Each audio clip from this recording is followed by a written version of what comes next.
Hey guys, how we doing? So I forgot that I have. Yeah, do this really quick. Apologize. So I'm gonna go ahead and share the stream really quick, and then I'm gonna go over this report with you guys in detail. You guys will show up. I'm sure we'll talk about it. We'll go from there. So just give me 1 second. I have plenty to talk about, but I didn't want to do it alone. So I thought about doing a video, and then I was like, you know what? No, I'm just going to go ahead and get this out and maybe get some of your guys' ideas and input, I should say. I don't want your ideas, though. I want your input, because I'm going to go ahead and I'm going to let it rip a little, I guess. Maybe we'll get it right. Maybe we'll get it right, how I feel. But I'm going to post it really quick, and we'll go from there. People are posting stuff at me. I'm working on getting out the NFTs, guys. If you guys need them free, that'll be later on today. I got to do other things. But let's talk about this review really quick. As I posted in the Discord, I apologize. So as you guys know, this report came out. This is from the U.S. House Committee on Financial Services. They did a review called GameStop, the report. It's 137 pages. I read all 137 pages, of course. That's what I did all night. Didn't sleep. Wife was looking at me like I'm crazy. I said, baby, we got to go over this. So we're going to go over this right now. But it's going to be great. Okay. Let me see. Live review. Sorry, guys. I'm almost ready. Honestly, I wasn't even going to go live, but I was just like,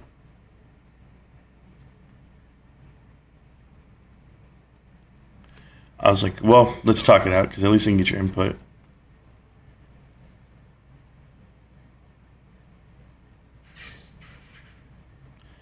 And I'm almost there.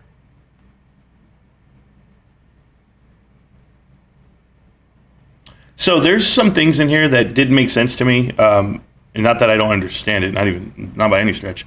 It was more about the fact that it's about what they don't say, right? So, but we'll go over it at all costs. Oh, people are over here sending me tweets. I don't have time for that today. I'm going to stay right where we need to. Okay, perfect. Okay, I got you. So let's go over this really quick. So this report basically, let me do this really quick. 1 second, guys. Because I'm going to try to read your chat at the same time, but I have it on a different screen.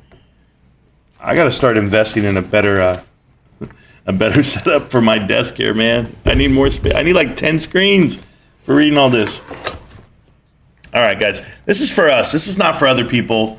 Nothing like that. So I appreciate you guys coming in, and hit the like button. Do whatever you want. But we'll go over this. I'll get to the chat indirectly, like in between. But let's do it. So GameStop, how the meme stock market event exposed troubling business practices, inadequate risk management, and the need for legislative and regulatory reform. So they want to reflect back on the week that was, right? They're all about, this is what happened with the market. This is everything we had. So Robinhood exhibited troubling business practices, inadequate risk management, and a culture prioritizes growth over stability during the meme stock event. That means Robinhood was worried about their numbers. They were actually trying to get more users. They actually had 3.9 million more users in the month of January that year. And they got all the way from 10 million users to 15 million, but only had about 600 million cash on the books. That puts you at around $45, $50 a user. There's no way that's enough. Just in case some real shit pops off, you actually have liquidity on the books. So we'll go over all of this. I don't have to go over that because I'm going to go over it in detail here. First is what happened. The overview is that the institutions bet against, the investment of the stock. The institution investors bet against these stocks. Now, it was GameStop and AMC. For whatever reason, they put AMC in the top line. The report's called GameStop, and they only talk about AMC maybe 2 or 3 times in here, but it's funny. But yes, they did halt numerous stocks that day. And you could have called this report GameStop costs, GameStop, I don't know, genius brands, whatever it could have been. But it doesn't matter. But, I'll do this little tap dance with you guys. But here you go. So ultimately, the trading restrictions and outages limited market access for ordinary retail investors and undermined the confidence in market integrity. That's across the board, right? It wasn't just Robinhood. It wasn't just Webull. It wasn't just Interactive Brokers. It was everyone. And I'll explain that in a minute. That's why it doesn't make sense to me. You want to call yourself a super broker, which most of you are. Like Robinhood is a super broker, guys. They have tons of people on there, and they send out everything payment for order flow. That's how they do it. So one second, guys. 1 second.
Sorry, guys, my life doesn't stop because of because of this report. But here we go. I'm back. So Robinhood and Citadel, yes, they are partnered up.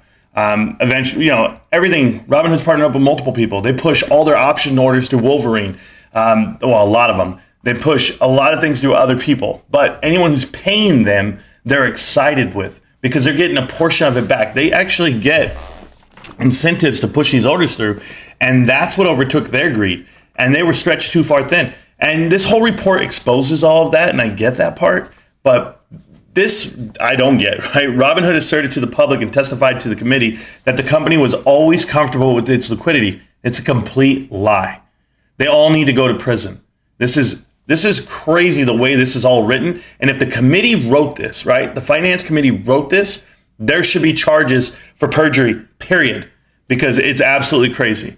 The chief legal officer here notified senior officials in the DTCC that Robinhood could not meet its collateral obligations before the market opened 2028 on 1/28/2021. You're telling me you couldn't meet the collateral obligations, but yet liquidity was never an issue? That right there contradicts itself. And they absolutely did do that. Most of the firms the committee spoke to did not have explicit plans to change their policies. They don't want to change their policies, guys, and meet collateral requirements during extreme market volatility and adopt trading restrictions when market volatility may warrant their introduction. They refuse to change because the times are changing and it's well beyond. The only person who's way ahead of this is Citadel. Citadel is so far ahead of what the rest of the markets do. This is why they're successful. But that's it. So I'm here with you guys. Your audio's good. What's up, bro? Audio's good. Thank you, guys. I hope it's good. I thought I unmuted. Yes, there we go. They were like, oh, it's muted.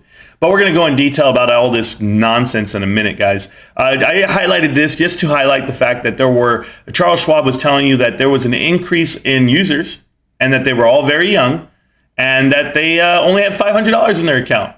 So that's most people from the timeline of 2020 to now. There's a younger core group investing, retail investors, and they don't have much money. But they're going for it. They're going for gold, and I'm happy for them. This is going to show you a trend line of the increase in users in Robinhood and why that's an issue. Robinhood put themselves at risk during this timeline, and that's unfortunate. But it's not the whole story.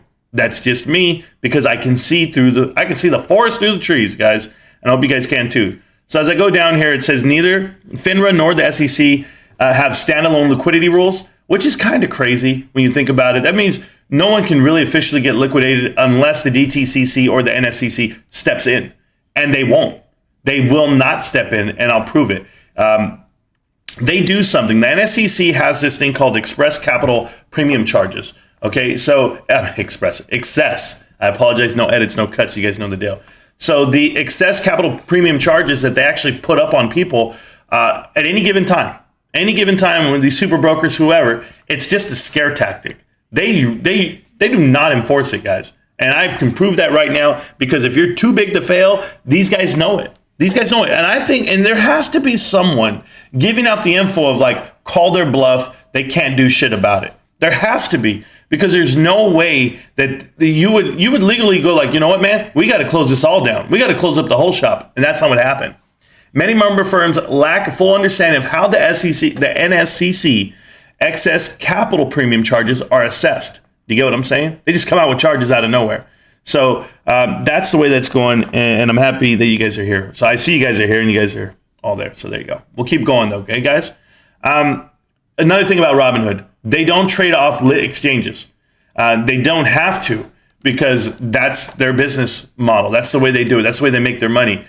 Because they're not forced to, there's no requirement for them to be in a public exchange, they can send it anywhere they want. And what does Citadel do? They front those trades. They actually get in front of them because they know the trade that's coming in. They have the algorithm. They have the computer set up that way so they can make fractions of a penny on every transaction that comes through. And those fractions of a penny add up when there's millions of transactions a day. And there was. During that time frame, they were doing around 475 million different trades. It was crazy. And I'll show you the numbers because it's all here. The SEC should consider ways to implement trading halts tailored to respond. No. This is their understanding of it, because they don't understand. The Congress does not understand that these concentrated volatility and limited number of stocks has nothing to do with, they're trying to say that like there's groups of people that are getting together and try to rattle this market.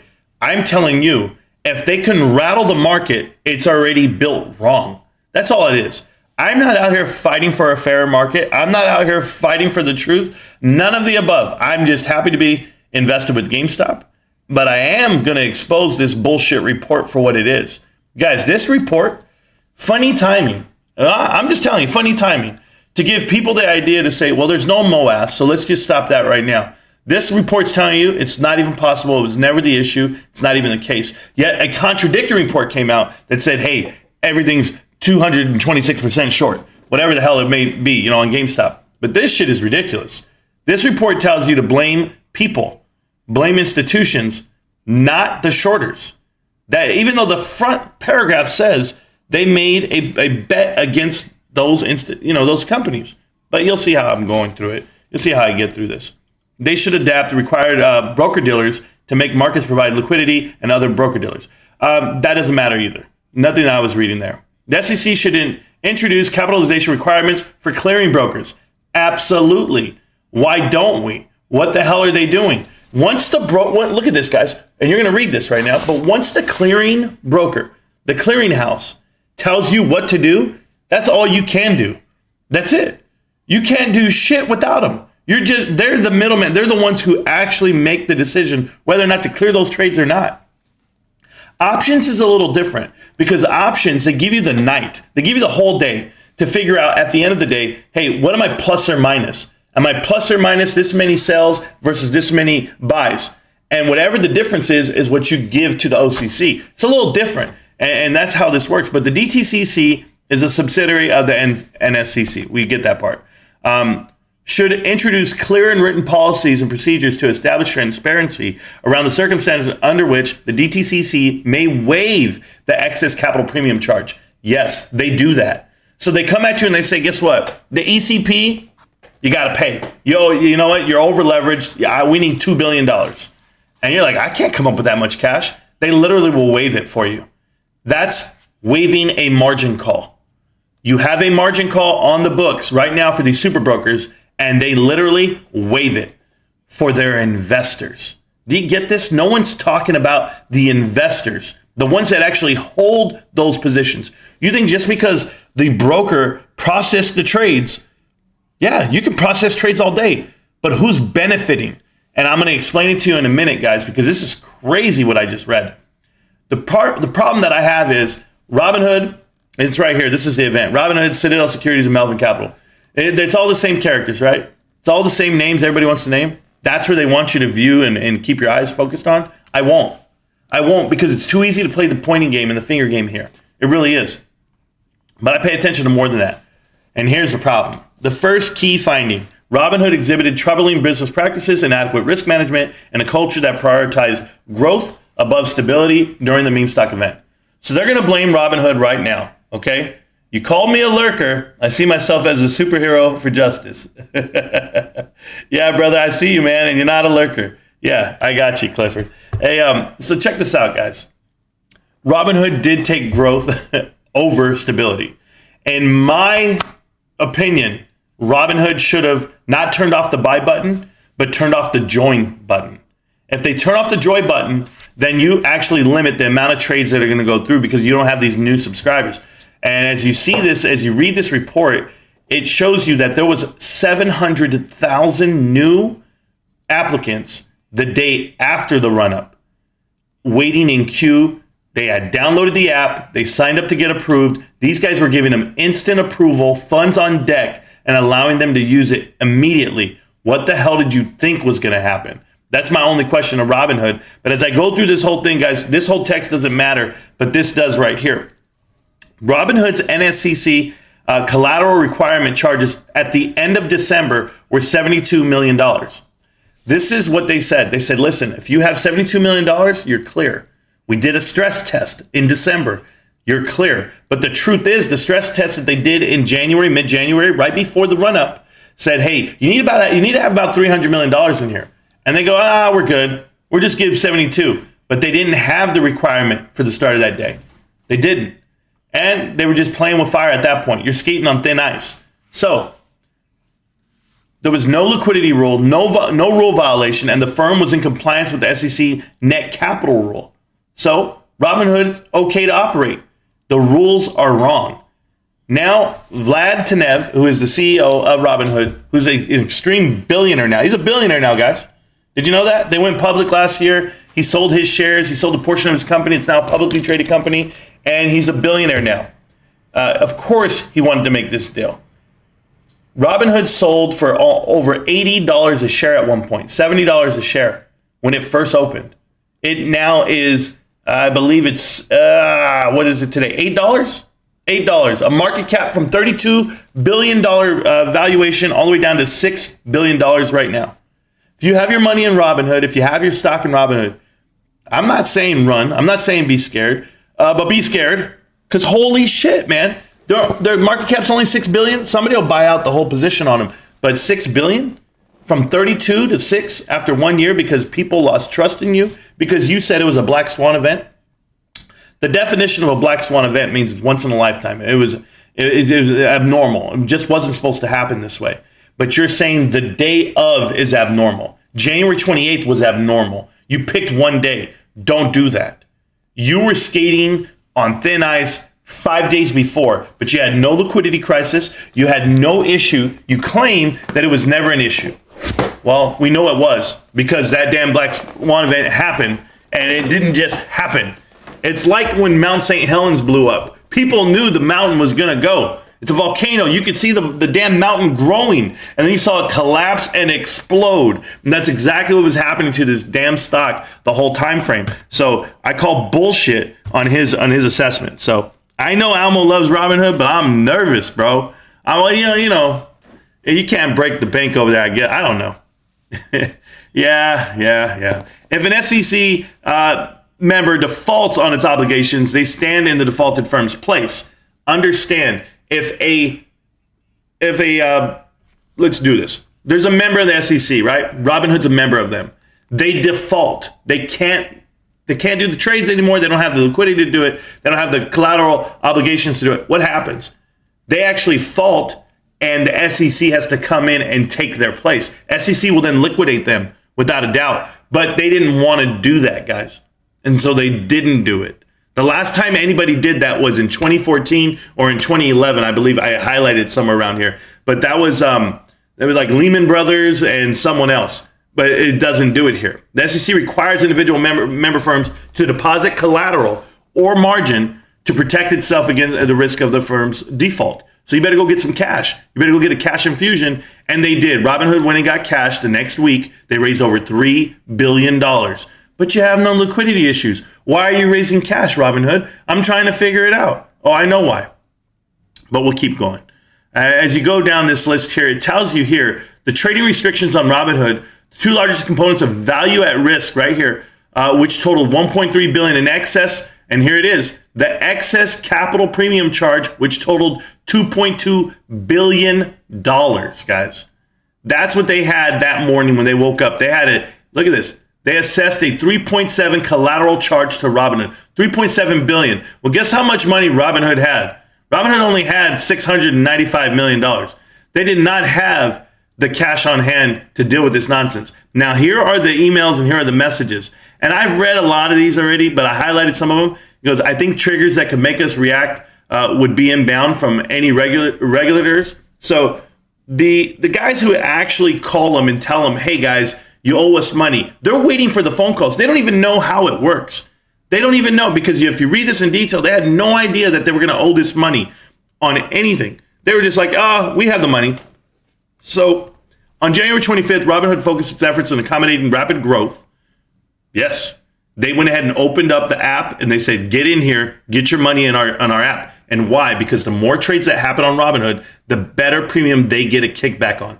And when they get these kickbacks from whomever, right, Citadel, they just keep adding up, and they're just thinking about the money they're going to make. They don't care about actually processing the trades. They don't even think. They're not even thinking on the other end of this. This is why they shut down options, because people were making too much money, and it was getting scary for them. Even as it faced severe operational strain in its internal systems and nearly missed a deadline in the options clearinghouse, that would have prompted liquidity crisis within Robinhood. So every night, the OCC gives you 60 minutes to get your books balanced, get the money over that you owe them if you do. And this is on the option side, guys. There's equities and derivatives, right? Equities, stocks, derivatives, options. So you need to get your stuff together. And if you don't, well, then you're in trouble. There are internal things that are starting to buckle under pressure. That's what Robinhood said. And today was a huge day. And this is going to be on the 25th. This is not even close. It's 3 days away, and they already know things are buckling under pressure. Today was a huge day. We all know what happened, guys. We all know that it got crazy the next 3 days. So, guys, a ton of issues today on the ACATs, but we cannot sustain any increase in volume. You understand? They're talking about people to the site if it's going to create longer delays in processing every day. Because the more trades they have to process, their system's not ready for it. And that's what was happening. So the OCC comes in and they gave everyone, not only Robinhood, they gave everyone a timeline. They said, hey, I'm going to give you 60 more minutes. Get it done. So they actually give them an hour and a half every day to figure out what they owed. On the night of January 25th, right there, they went ahead and found out that the OCC's requirement was going to be approximately 1.6 to 1.9 billion if they didn't balance their books on time, because that's how far out of reach they were. 1.9. Because they did it in a timely fashion and they didn't miss the deadline, they only had to give up a couple $1 million. So they were happy with that. And that's what all this says right here. The requirement would be something like 1.6 to 1.9 billion. Since we have never been in a situation, the OCC knows that we will only allow spreads. There could be something that could be done, but we'll have to give them a call. That's what they're telling you right there. They'll give them a call and they'll see what they say. All this nonsense, I read all this in detail because they have all the transcripts down below. Now, Gretchen Howard is a dog. She deserves to get in some time in prison. And this guy, Stalwart, whatever his name is, yeah, I think it's James, right? Or Jim? Yeah, I just call him Jimmy Boy. Jimmy's something else, bro. Jimmy's something else. The deadline for submitting the spread file would have the firm's liquidity. So it would have a huge impact on the liquidity issues. Now, here's what they did. They actually put it in there and they said, we made it in time. The deadline's there. We got it. But none of this matters. We don't scale well, and then sweat smile. They don't scale well because they weren't prepared for this growth. That's what that means right there. That's probably the biggest understatement of the day. That's what it tells you there. Let me read this really quick. When I get Robinhood, I didn't know anything about payment for order flow. Yeah, I know. It's okay, brother. We love you. We love you either way. So I'm really struggling with why they want to talk to us about when things are barely being held together. Is there a focus I'm missing? Yeah, the focus is growth. And you get that right here when they talk about it. So they made it with a minute to spare. This is what Gretchen, she commented, right? 1 minute to spare on the 60 to 90 minute deadline that the OCC gives them every night. And they made it. And so they were only requirement of collateral was $92 million on that day, rather than the 1.6 to 9, because they don't have that whatsoever. They only had $600 million on the books. So they gave up the 94 million, but remember, they want to make more money. They want to keep going. What fucked them was Elon Musk. Elon Musk tweeted Superstock, right? With a link to the Wall Street Bet site. So when he did that, they saw an increase in opened apps. Look at this increase up here. That's the increase. And it was the final 30 minutes of the trading day, and it went crazy. And so they got all these orders to come in. And we could probably interact this movement to promote Robinhood growth. So they're thinking about at the time, like, hey man, we're just going to talk about the growth of this damn company. We can go put something out on Facebook, go put something out on Twitter, and we'll get it. But I'm thinking we should stay far, far away from this entirely. Then this guy goes, oh, fucking mention that GME was one of our, and look at this, mention that GameStop was one of our stocks that we gave away as referrals to users. They did. They used to give away GameStop shares to users for free. Remember, my buddy had one. I talked about it. He didn't even sell his share at the peak, but he got it for free, and it was a $3.49 share that he got. The reason why they were giving away free shares, guys, is because they were hoping people would sell them. Do you get that yet? They're getting it from someone. They're getting a whole shit ton of shares to sell or give away for free for a reason. They hope you sell GameStop, certainly when it was $3. They're trying to do everything they can to get that stock down. But for the lucky few that didn't sell and made some money, some crazy money, they wanted to give, tell you, hey, this is what it is. We should remind our users who have this lying around, because they want to remind the users that if they have it lying around, they should go get some money for it. Go sell it. They want to try to sell this share so that it can go down. They don't want people buying. They want you selling. That's the difference.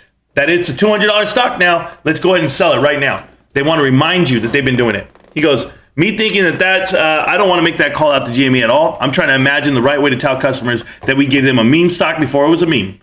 Yeah, don't do it because it's in trouble, guys. So as you go down this, I don't remember why I highlighted this portion, but it threatened the ability for the OCC spread file before its deadline as Robinhood employees employed OCC for another extension of the deadline. Senior leadership grew increasingly worried about the impression the company's reoccurring system delay would leave on the clearinghouse themselves. Jimmy Boy texts Gretchen in the afternoon, and you know what he said? He goes, it's not good, because if we don't get it, we're going to be in trouble. Now, he says if we don't get to the OCC in time, it actually would give them an investigation if they can't make that report, the spread file, within 60 minutes. And then with the extended 90 minutes because of the volatility and increased trades, they gave them 90 minutes, and they barely made it 1 minute left. So here's the text that comes through from Vlad. Vlad writes, just make sure our liquidity stays green, Jason. Hey, Vlad, you have no liquidity issues. Why would you say that? You know what that's like for me, guys? That's like for me whenever I go shopping. If I go shopping and I know I have money on a credit card, like I know I got money, right? I got money in the bank. All right, I go shopping and I go like this to my wife. Is this going to go through? Why would I question it if I know what I have? I don't need to even say this. Make sure it stays green. I don't need to do that. But then look at this, and we'll be fine. Look what Jason says, on it. So you're actually having to work on the fact that you're trying to stay green. That's the difference. So as you go through, PCO comes through, and that's position close only. When they did this, they actually picked everything they could to make sure nothing ran, right? I have a whole theory behind that. You guys know this, but that's the part that no one talks about. Now look what he says. PCO will trigger a crash, I'm certain. Why will it trigger a crash, guys? How? If we're limiting everything they're doing.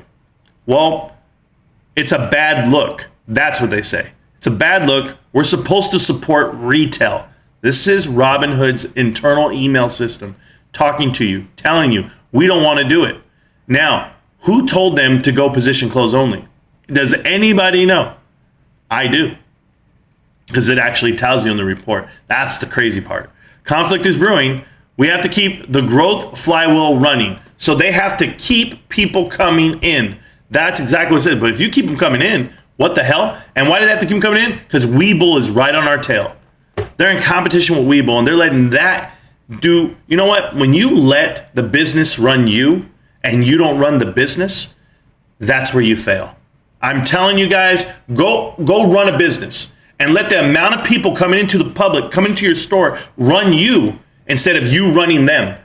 Put a limit on it. Lock it up. Give the best experience to the people that are in front of you. But when you're doing this shit, trying to keep up with the Joneses, it's never gonna work. I promise you that. Don't worry, we need to survive first. Do you get that? They knew they were going down. That's exactly what it was. Missed the notification, but I hope you're here. Oh, well, you're here. There you go, brother. I'm happy. Don't worry, we need to survive first. I know. Look at this. I am firmly in the growth camp.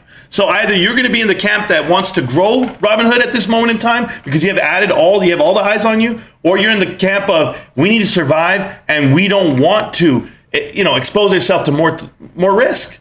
And guess what they did? They did the complete opposite. They went in there and they did what's wrong for retail. Guys, this opens you up for litigation. This opens you up. And I know they're already getting sued, but man, they need to get sued by the masses. If you were in this program, if you were in there, I've got a phone call in the middle of this shit. Excuse me, guys. Hey, no edits, no cuts. I'll be right back.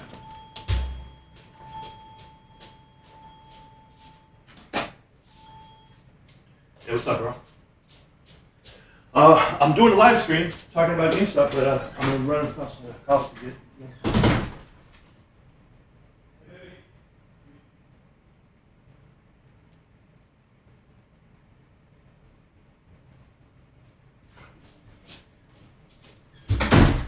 Hey, on a personal note, I had some of the best dinner in the world last night. My wife made ceviche. Oh man, I'm gonna eat it again in a little bit after I'm done here.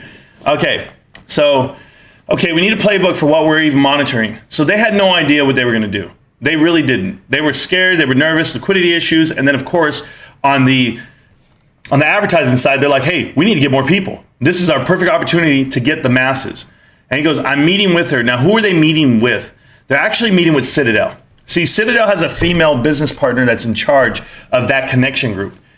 Because the NSCC deposit seems like a black box to me. They had no idea what was going on at the NSCC. NSCC was calling it risk fee. They called it risk fees, but it's that collateral requirement in excess that they ask for, and they hit them up in the morning. So apparently we don't have enough money to pay the NSCC fees. They found that out. Always great when people start dropping F-bombs. People are going crazy at this point. They know they're going to go under. We knew, or who knew about the NSCC fees? Nobody did.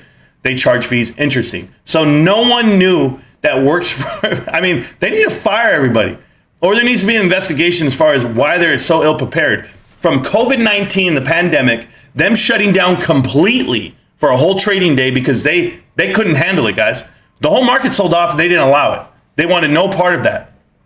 And so they claimed that their system couldn't do it. So what did they say? It's like we are reliving March 2020 all over again, 10,000%, but with bigger volumes. That's right. We're coming at you. It's funny because the public perception is fine. They thought that the public perception is fine, which it was. People were still joining and people were still excited. Like no one knows there are issues. They're openly admitting that they have issues. They have stress issues. They have collateral issues. They have it all. People are trading crypto, but that's abnormal. Sure. Yeah, it's different, but we are definitely on the edge. And new signups who don't really know any better. They don't. Internally, so on the edge. They're so on the edge, they're about to fall off. And they did fall off, guys, as you guys know. I'm going to skip past all this part because all this is nonsense. I was just telling you about how they don't trade on open markets and things like that. You guys can read this whole 137 pages, I promise you. Now watch this. Read it. This is from Virtu. Virtu tells everyone, please route away all stocks in the letter A range. Now, what does all that mean? Apple, AMD, Amazon, AMC? Could be, right? But we don't know exactly what they were talking about. So anything in the letter A. But as I go through, and they were trying to control this fall down, right? They temporarily, Robinhood Securities, stopped routing certain equities orders to Two Sigma. Virtu temporarily stopped routing certain orders to Morgan Stanley and Company. They started doing everything, through G1, no more. Wolverine, no more. And it's all because of one reason, guys. Wolverine makes a call.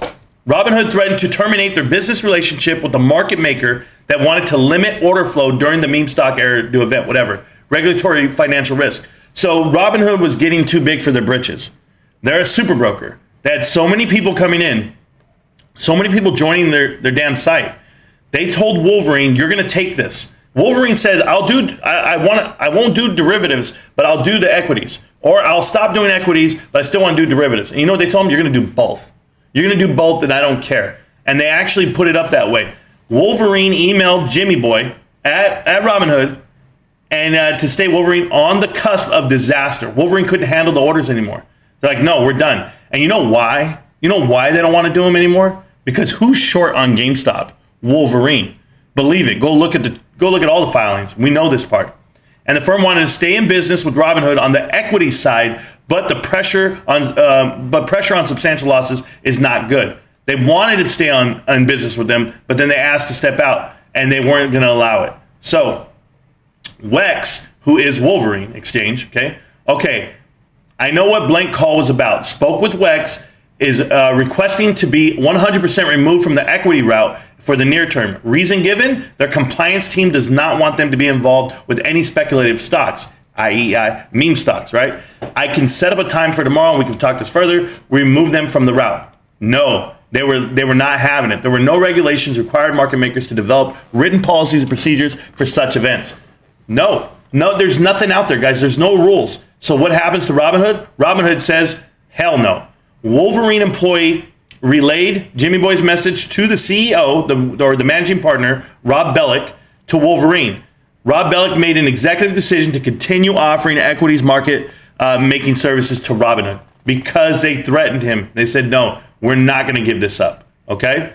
So I'm reviewing our entire relationship. Look what Jimmy says. I'm reviewing our entire relationship. There are 20% of options. They are at 20% of options. We may want to completely shut them off. We need partners we can rely on. So Robinhood went to the table, told Wolverine, you need to take all of our trades. That's what we're doing. They got to push them through. Wolverine didn't want to do it anymore. Now, why didn't Wolverine want to do it anymore, guys? Why did Wolverine want to shut off the buying of GameStop shares and or not process the trades at all? The unspoken monster, guys. I'm trying to tell you guys, pay attention. Read between the lines. I'm trying to help you here. Oh, thank you, Dane Slayer. We'll keep going. So here we go. I guess whatever we were going to close. Rob Bellick came to his senses, and when I made it clear what our reaction was going to be. So he's like, very good and thank you. He's telling you, Jim's telling everybody, I went over there and punked Rob Bellick. Yeah, not Bill Bellick, but Rob Bellick. And you couldn't do it to Bill Bellick. You won too many Super Bowls, bro. Come try me. Anyway, Wolverine was a small company. You think it's a small company? It's short like 5 million shares on GameStop. I don't know what to tell you guys. Its equities business employed only 2 employees, 1 trader, and 1 IT professional. They weren't ready for the amount of trades coming through. Nobody was. Yeah, Robinhood is massive, guys. Robinhood is massive at this point. They have 22 million users right now. A market cap of $6 billion, but 22 million users. Yeah, make sense to that, guys. Robinhood and Citadel Securities engaged in blunt negotiations the night before trading restrictions and lower PFP. Payment for order flow rates, Robinhood was charging Citadel Securities. So understand what happens. Robinhood gets paid by Citadel for payment for order flow. Robinhood goes in there and says, hey, we are going to keep this going because we're doing so many trades. You know what Citadel did? Citadel did the old thing that used to happen in commission sales. They went in there and said, you know what? We're going to rewrite this commission structure, and you're going to accept this because this is the way it's going to go. And you're going to do this, and you're going to shut off. You're going to shut off everything. Citadel's in charge, guys. This damn report tells it to you without telling it to you, but people don't want to read it. They all want to read it like, Robinhood's to blame. Robinhood's just the fucking puppet.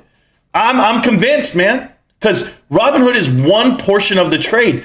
They're still the market maker themselves and the clearinghouse themselves. It takes 3 to fuck. This is a great threesome. But it takes, what did my brother say about threesomes? There's always one person left out, one person not satisfied. And in this case, the fat one is Robinhood. And that's it. Unlike other market makers, Citadel Securities did not face operational capacity constraints. They had no problem processing all this shit. Citadel had no issues. They've got money. They've got the programs. They've got the systems to handle. They have no issues whatsoever. Boom. Just an FYI that Dan and I are joining Jim at 5 p.m. on this call with Citadel. They reached out and they want to speak to us this evening. Hold up. Why is Citadel calling Robinhood? Why? Why did they reach out? Are they? I mean, I don't understand. Everyone's making money hand over fist, right? No one's at risk here. Nobody. They're in good. They're not even short. Nope. Their buddies, Melvin Capital, are. Sure. Let's make the call. Let's talk to them. And how can you put constraints on Robinhood? How can you stop Robinhood from making money? Listen, Robinhood's greedy. They're stupid.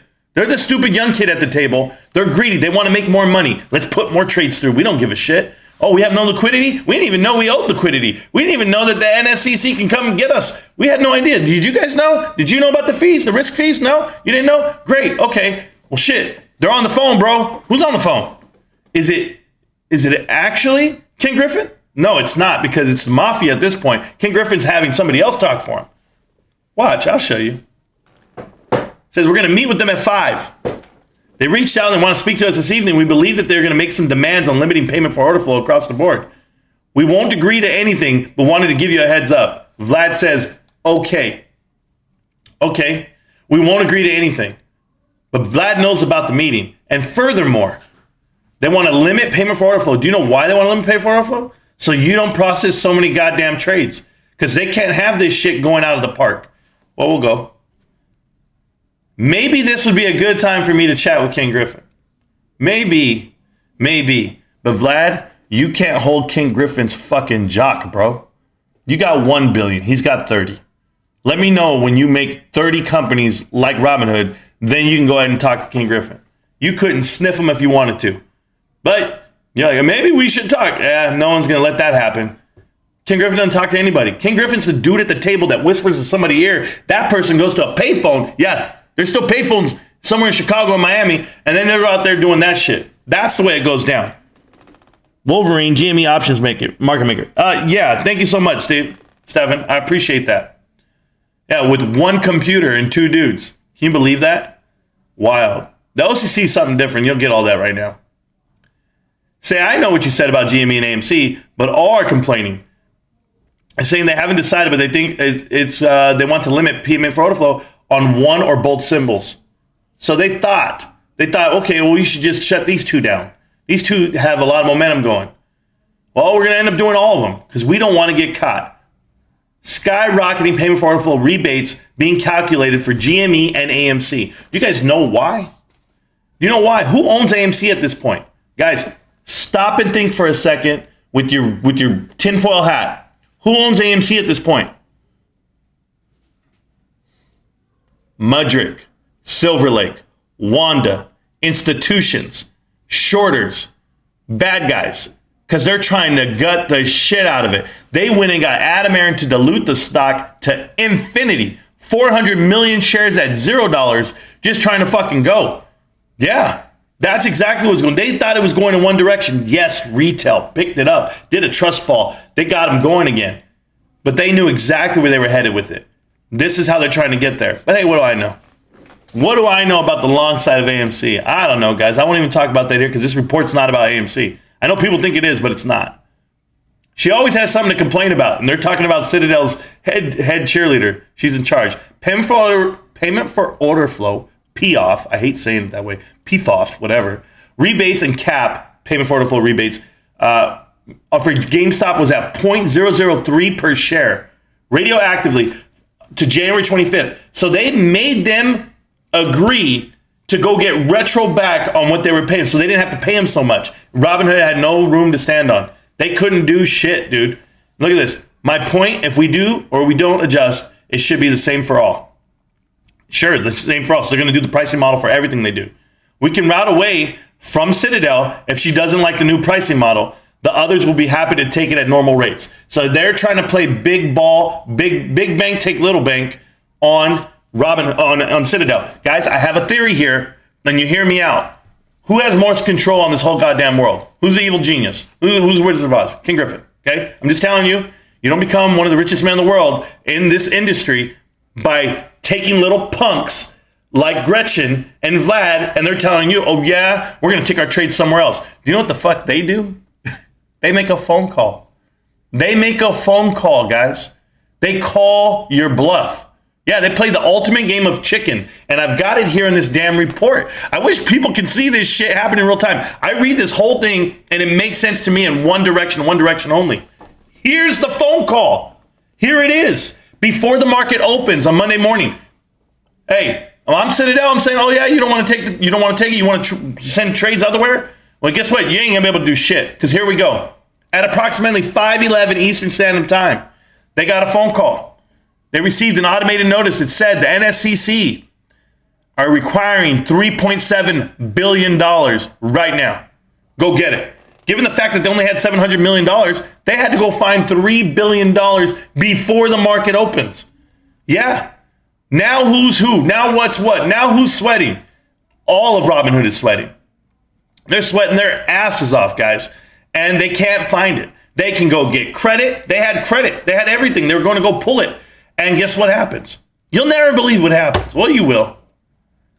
Look at this. Look at this message. Hypothetically, what happens if a firm can't meet the morning NSCC margin settlement? Oh, first offense is a fine. It is outlined on their site. I would call them and give them a heads up. Then give them a timeline of when you can get access to the credit and or the cash infusion from your parent. That means the parent company, whoever it may be. Hypothetically, they will work with you. Can't say I've ever had to make such a call. Hypothetically, there isn't enough in LOC, in line of credit. They don't have enough money to go pay this $3 billion, guys. They owe it. Trust me. That is the ultimate slap in the face. But before you open up this damn market on January 28th, before you open it, you better put everything position only close. Position close only. God, I keep saying it backwards. Position close only. You better put a PCO, because if you don't, oh baby, look what happens here. Wake up your senior leaders. Time for a cash infusion. They're telling Robinhood, you don't have the money to fuck with Citadel, guys. Citadel went to the trading table and said, limit the fucking things you're doing. We're not going to be paying you to be sending all these orders through us this way. Limit what you're doing. They didn't want to. They thought they were too, oh yeah? I have 15 million traders. They all want to come to us. You're going to pay us for this flow. No, we're not. And no one is. That's when they found out who they really were. And here's why. Liquidity issue. I want to give you a heads up just in case it leaks. Who are you giving a heads up to? What are you saying? Huge liquidity issue with the NSCC. This is the morning of. The morning of, guys. It's 7:15. They're trying to get their money together. They're trying to figure it out. You don't think Vlad's aware of this shit? Vlad's aware of the liquidity issue. So when he says we had no liquidity issues, bullshit. They were throttling Robinhood's liquidity risk. It was ridiculous. This whole thing was going to implode, and the PCO was going to what? Not going to happen? Had to happen. Can you slow down new account approvals? Now they're thinking like me. Instead of putting all this money out there, okay, guys, they're thinking like me. They say, can we slow it down? Do we have a playbook for turning off auto approvals when you sign up with Robinhood, guys? Boom, you put money in. It's not a 3-day grace period. They literally give you the money right there and then. You can go buy the damn stock. Go get it.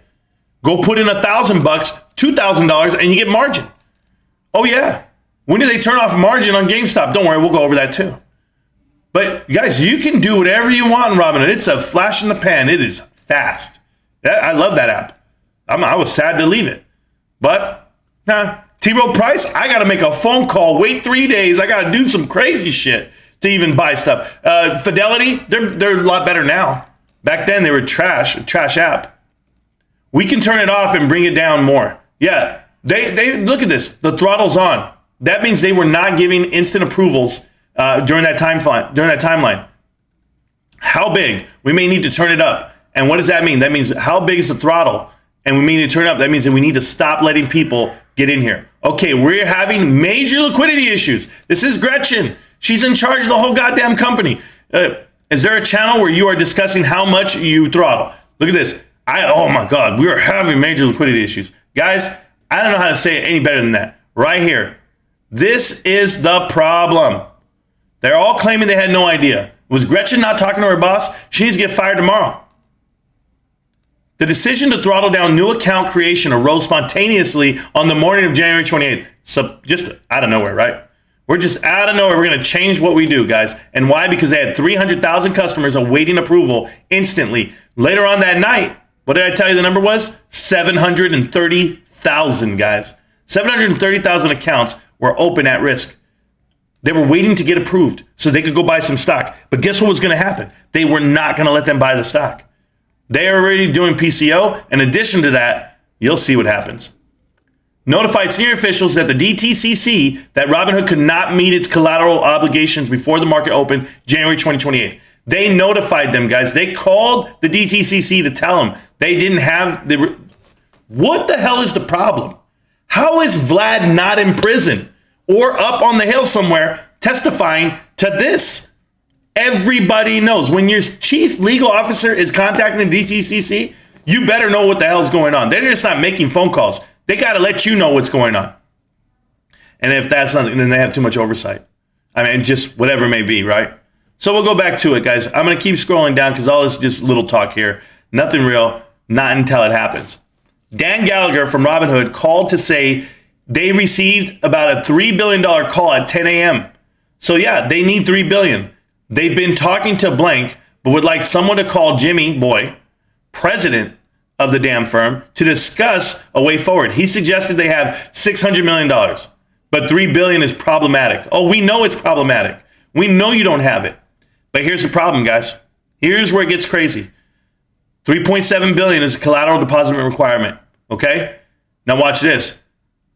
During that call, Robert Crane, an equity market risk executive at the DTCC, stated that the DTCC was prepared to reduce the ECP charge from approximately $2.3 billion to $835 million. How? Why? There are no regular. This is Wild Wild West over here. Wild Wild West. They can just. Oh, okay, guess what? We know we said 2.3 billion this morning, but now we're coming down to 835 billion. Can you do that? 835 million? You see, they're putting their mouth where their money is. They have no point. They're just gutting you and putting you on ice. They're making you think you're going to have to open up this market and you have nothing to do, Robinhood. Your business will not exist. Let you go on the best trading day of your life, January 28th, and you not open. But you know what? They have to open. They're too big to fail. That's not what I mean by that. This is what I mean. You have to open Robinhood that day because Robinhood has the most retail traders. And guess what? That's the only way you can drop down the short percentage on GameStop. You have to open the markets. And you have to open Robinhood, but only allow them to sell. You have to have a facility that's going to push out these shares and sell. So if they cut them off, if they said, hey, you don't have the 3.7, so guess what? You can't do business today. That defeats the purpose. At 9:11 a.m., 9:11 a.m., guys, 19 minutes before the market opens, Robinhood Securities receives an updated deposit requirement notice from the NSCC that outlined a total deposit required of approximately $1.4 billion with the reduction of the ECP charge to zero. Do you get it now? Do you get it? I hope you guys get it. This is Citadel, Ken Griffith, telling you, I could fuck with you right now. You're going to do what I want you to do. And when this shit opens up in 19 minutes, you're going to PCO the whole fucking thing. And we're going to sell this shit off to whoever wants to buy, right? The shorts want to cover, they want to close, whatever it may be. People are telling you they didn't close. Well, who the hell were they selling to? How'd they get the price to go down over the next 2 weeks? But they left it there. They left that PCO there for days.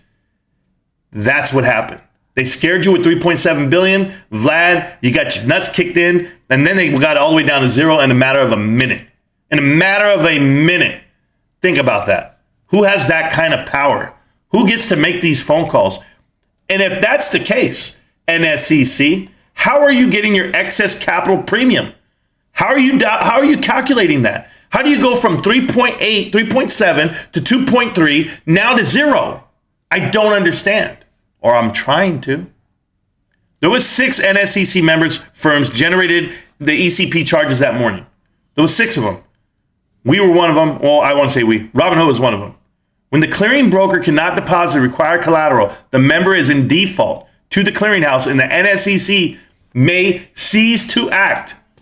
They may for the member under its rules, as the NSCC did for Lehman Brothers in 2008 and MF Global in 2011. When they cease to act, the clearinghouse assumes control of the defaulted member's portfolio and liquidates. You're going to go liquidate all of damn Robinhood's portfolio? Everybody's going to be fucked on crypto, positions, Almo. You're going to be, I mean, it's going to be crazy, bro. Don't worry. Don't worry. Vlad wouldn't raise crazy amount of money. He went public. It doesn't happen like this anymore. But this is the problem. Read. We will navigate through the NSC issue. Now look what he says, this David D guy. We are too big for them to actually shut us down. Get what I'm telling you? They know how big they are. They know how many traders they have. Do they have that now? No, they're fucked now. They've got a market cap of shit, $6 billion. They're trash. But back then, when they had the same amount of users. They have zero growth this year. They went 22 million users this year and 22 million users last year. Yeah. But you only had $600 million on the books, bro. That's embarrassing. I'll say this to DCC reputation for asking for large amounts is not a new thing. So it's all just huff and puff. They just go in there and try to get you riled up and that's it. Vlad Tenev testified before the committee and said that we were always comfortable with our liquidity. What a fucking lie. What a lie. And they were nervous. They were shipwrecked. I mean, they didn't even think they were going to open their doors 19 minutes before they did. This is a lie.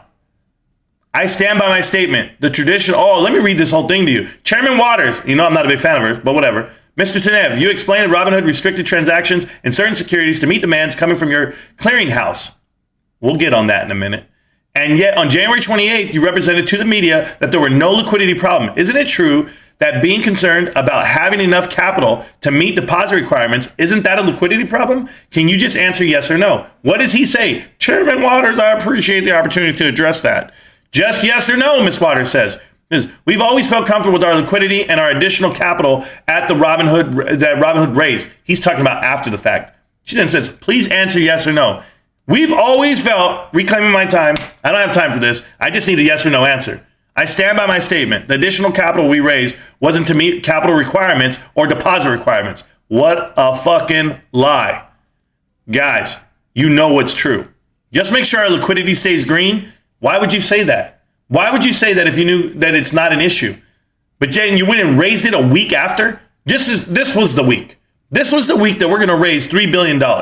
That's what it is. And I wouldn't be surprised if it was a backdoor deal with King Griffin telling you, hey, when you go live, don't worry. I have people, when you go public with your company, Robinhood, I have people going to buy up that whole shit for you. Don't worry. You're going to become a billionaire. We're going to throw some money your way. But I need you to do this for me. Don't be surprised. Have you ever seen how the mafia works? This is the way this shit works. I read well between this shit. Don't even get me started. We'll keep going. We're halfway done, guys. Sorry. It was only the DTC's willingness to waive the largest component of Robinhood's January 28th collateral obligations that gave Robinhood's leadership breathing room and to focus on other matters. Absolutely. They let them survive that day, but they had to. You guys get that? They had to be open. You have that many retail investors involved, and they have to do a PCO. Everyone has to sell off these shares. Committee staff investigation has revealed that Robinhood was unprepared to meet collateral deposit requirements. Okay, why are people not going to jail? If your investigation revealed this, why are people not going to jail? This is crazy. They all need to be in prison right now. The company was only saved from defaulting on the daily collateral deposit requirement by a discretionary and unexplained waiver issued by the NSCC. NSCC doesn't even have to explain itself. We go ahead and we charge them $3.7 billion. We get it down to zero 19 minutes before we open, and I don't have to tell you why I did it. Because Ken Griffin's making phone calls. Steve Cohen's making phone calls. Hey, you sons of bitches, open that shit back up. They got to sell those shares. It's like the end of trading day. Trading places. When he's like, Wartimore, get back out there. Sell. The bell's going to ring. We got to sell. And Eddie Murphy's right there laughing, counting up all the money like, I made all this money, including gradually increasing margin. Yeah, prior. Robinhood adopted a number of trading restrictions that were consistent with what was occurring in a wider industry. Yeah, so if you didn't think anything was happening, guys, they were actually increasing margin throughout the day. So whenever you increase margin to 100%, that means you can't buy it on margin, right? It was still at 80%. It was still at 80% even on the 26th 80%. And then it went to 100% that day, later on that day. And at that point, you couldn't buy it on margin anymore. But you know what you could still buy? You could still buy an excess amount of contracts. So people were buying 5 to 3,000, 300, 200 contracts. Now, I'm not talking about dollars. I'm talking about the amount of contracts they were buying. People were going all out and all in. Made a lot of money. People made a lot of money. But for those of you guys who've been holding strong since then, don't worry. I'm right there with you. I'm having a good time. No, I didn't have GameStop that day. But I'm happy I have it today. And I don't care when you buy in. It doesn't make you any better that you bought in today, yesterday, or last year. You're not some guru. You're just part of a movement. If you are and you believe in the company, we'll keep rolling like this. Thereafter, Robinhood personnel anticipated implementing more restrictive measures, such as position limits on equities. We know that they allowed you to only buy like 2 shares at a time, 5 shares at the max. They were doing all this shit, guys. They were trying to control the amount of volume coming through. But when they put the PCO restriction in there, this is where I have a problem. Everybody on this report wants to talk about Robinhood and what they did and why they did it and all this shit. Why is there PCOs on 25 across the board? I'm talking about everybody. There's a PCO out there. Nobody wants to do this. Everyone's over leveraged. Bullshit. Somebody called. Somebody called and told the clearinghouse, oh yeah, somebody called Apex, said, hey guys, check it out. Don't do it. Don't process this shit. Close it up. And they made those calls, and it's in this report. Don't worry. Let me go read the chat really quick. Rich people don't go to jail. Negative Banana, you're absolutely correct. They don't go to jail. I mean, they do. I saw Jeffrey Epstein, apparently he died in jail. But by the time the market opened, these guys got cleared. Look at this. This is on the next week, right? So you had AMC, BB, everything opens up like normal. It's just ready to go back again. But it took like February 3rd. It took time. February 10th, Robinhood went. And on February 10th, Robinhood had 13 stocks on PCO. Like, crazy how they even allowed this to happen. And so we're going to go again. We're going to keep going. According to Robinhood's internal models, the firm required approximately $2.5 billion of additional capital in order to remove all trading restrictions and return to unrestricted trade environment. So before they could even get to the PCO, they claim it was because of how much money they had to have on the books. And I'm telling you, it's because they wanted to sell these damn shares all the way down to the ground. And that's why they opened it back up. But Robinhood's the issue. Robinhood is the criminal here, guys, according to this report. They did a whole fucking 50 pages on Robinhood. You gotta be kidding me, dude. One guy? Everybody was doing this shit, not just Robinhood. So it's bullshit. But I'll read it. We'll keep going down. I have pages of this shit. Broker dealers, yes, facing the greatest operational and liquidity concerns, took the most expansive trading restrictions. What are you talking about? Everybody did, not just some, everybody. But they just want to name the 5 here in the report. So here's 6 guys they want to talk to. They're going to tell you Charles Schwab and TD Ameritrade never put restrictions on it. But on January 28th, here's the restrictions. But E-Trade, they went PCO for that day till they close on the 2 stocks that I care about. And then nothing. Over here, Axos, I think that's how you say the name, Axos or whatever. They only did it for the day on the 2nd. And why? Because they probably had some real issues going on. I believe that. Apex, same shit for a couple hours. Couple hours, they were able to get out of it. But they already knew where they were putting the blame on. They're putting the blame on retail, period. Like, oh, okay, we can manipulate it this way. Let's paint the picture and let's make the fall guy be Lee Harvey Oswald. How about that? It was him in a theater with a handgun. I don't know what the fuck to tell you guys. Them telling you that there was only one shooter is ridiculous. This is JFK all over again. Apex directed. Really, Apex? Tell me why. Tell me why we directed Webull, Ally Investment, SoFi, and hundreds of other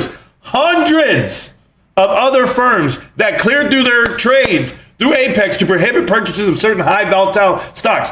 Hundreds! Why are people not listening? Apex said, stop it. No more. We're not doing it. God, guys.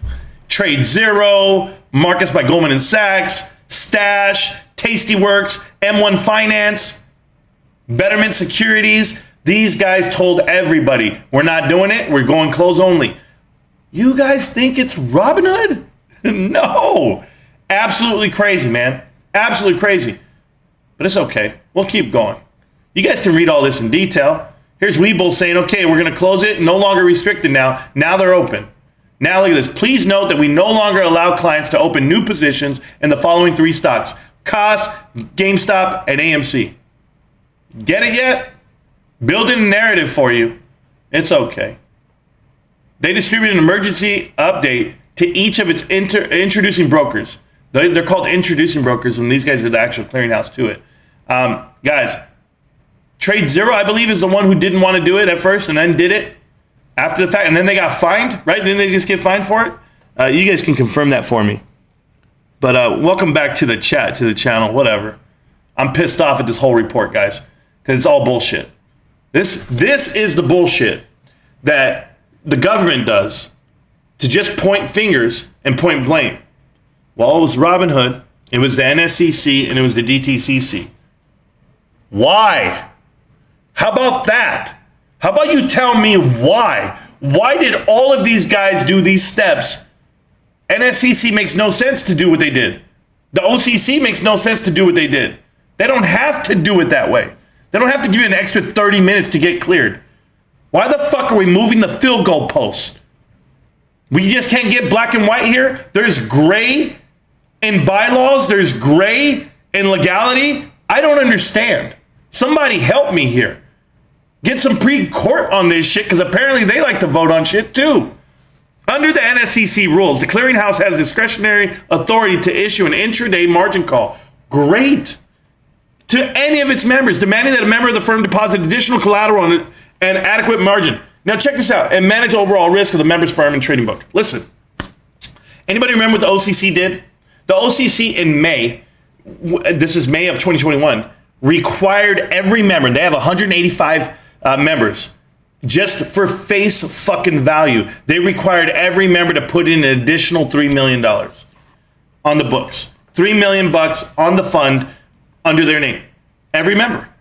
And then they went back and go, hey guys, we raised our fund $500 million. And I know what you're thinking. That's a lot, man. They're covering their ass. They're making sure people are putting money in. Are you serious?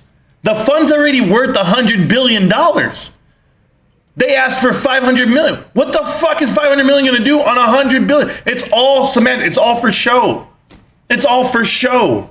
Margin calls? Are you talking about intraday margin calls? Do you know how easy it is to get a cash infusion and or to say, you know what? I don't believe you. I don't think you're really going to margin call me, because at this point, you guys came at me with 3.7 and you guys didn't do shit. The Apex officials were on notice once they reviewed the 10 a.m. slice that the NSCC could demand the deposit of additional collateral. Look at this. The NSCC could demand the deposit of additional collateral because they monitor it like every 2 hours. So at the 10 a.m. slice, they're like, hey man, you're going to owe us $1 billion. Guess what? These dudes were like, no, we're not. We're not going to do this shit. And that's exactly what the report says. It says it right here. Apex reviewed additional slices that continue to show the total potential deposit requirement to be more than $1 billion. So they're like, fuck that. We're not going to do it. Guess what? They calculated the ECP charge that had increased to approximately $607 million. But when you actually read this in detail, guys, it wasn't even that. It wasn't even that. I'm going to find it right now on the next one, because it's on the next page probably. That's just bullshit telling their PCOs. Right here. Ultimately infused additional capital in Apex in the amount of $100 million and another $50 million by February 2nd. However, Apex raising capital activities became less pressing. They were never going to get margin called. No, it's all for show. It's just some bullshit. This is just ridiculous. You're going to PCO. Listen to me. This is me, King Griffin. Hey, Apex, you're going to PCO. And if you don't, I'll make the call. I'll make the call because I run the DTCC and I run the NSCC. And guess what they do? They put pressure on you, and then you get nervous, and you get the damn phone call, and you're like, oh shit, I got to owe $1 billion. We better shut this shit down. I told you. It's all pump fakes, man. It's all pump fakes. You can't tell me that it's not him. He's all over this whole fucking report. There's only one guy who has no liquidity issues. One guy that can process everything. Keep processing this fucking shit. Only one guy who's bailing out his buddy. Only one guy's putting up his own personal money. Do you know what it takes legally to give somebody $1 billion, a company $1 billion, let alone $3.5 billion to save him? Yeah, saving Melvin just for what? For a year, just to prolong the inevitable, hoping we sell off? You're out of your fucking mind. Remember, I don't even talk manipulation, only when I have to read a fucking bullshit report like this. But you're telling me That's what's going on, Ken. You tell me you're not part of this? There's no way, man. There's only so many guys to point at. It's like when a murder gets committed, but there was only 3 dudes in the room. One guy has gun residue on his fucking hands. It's you. I know what it is. But we'll keep reading. I'll digress. What did they say? Okay. Captivate. I don't know what the hell that means. How do you even spell that word? Anyway, back to it. The slice. Look at this. The 11 a.m. slice showed a dramatically reduced total potential deposit requirement of $164 million. So we went from $1 billion to $164 million. So it's not a big deal. It's not a big deal. Yep. So did you need to raise capital or didn't you need to? I'm trying to figure you out. Or do we just move the goalposts? Now here's the problem. Here's the crazy part, guys. We got a theory here. This one paragraph right here. This is the only thing you're really going to read about AMC in this whole fucking thing. Purchased approximately $385 million of AMC. The 2 trades occurred within less than 1 second of another. But given the extreme volatility of AMC, the buy order went through, but the sell side of the trade required manual intervention because the price of the stock had changed so considerably in the fraction of that second between the buy and the sell. Apex's overnight process for clearing trades required manual verification for trades that involve both a buy order and a sell order in rapid succession. If the spread between the buy and the sell order is greater than $10 net, which it is in this case, but $385 million. Do you know what that means? They're trying to trigger shit with that stock, with AMC. The manipulation is on you, not on the people, guys. A buy and a sell of $385 million. If you guys only knew what that means. So this is on the 27th. On the 27th, guys, they're trying to trigger. I don't care if you guys call it manipulation, algorithm plays. It's a damn casino. If you don't understand who owns AMC at this moment in time, that's the issue. That is the issue. That's like the smoking gun for me. That's the red flag. If you know who owns it, the institutions owned it. The shorters owned it already. When they're triggering it to themselves, I'm going to do a $385 million. That is going to get on that radar. It's a blip. It's like a radiation blast. You're like, holy shit, that just happened? Yeah, it just happened. But every fuckface went out and made a YouTube channel and they want to talk to you about it and be like, oh man, that was us. That was not you. That was not you. That's the smoking gun. This shit should be in Braille right here for the blind motherfuckers who can't read it. All right? Read it and understand what it is. You don't even have $385 million for this fucking play, but somebody did it in 1 second. Top and bottom of the trade. You're dumb. You're just dumb. I'm sorry.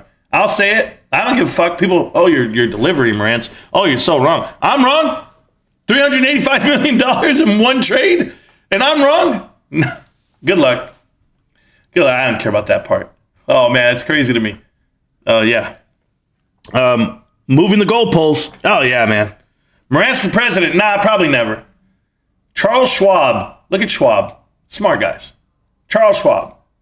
Went ahead in this TD Ameritrade Schwab, okay? No restrictions on the stock. Never closed it. But look what they did. This is what really is happening. This is why you can't get to real investment companies and then the bullshit, right? Robinhood, Webull, all that shit that relies on Apex. This shit right here. They put their marginal requirements from 70% to 100%. You couldn't buy it on margin anymore January 13th. January 13th.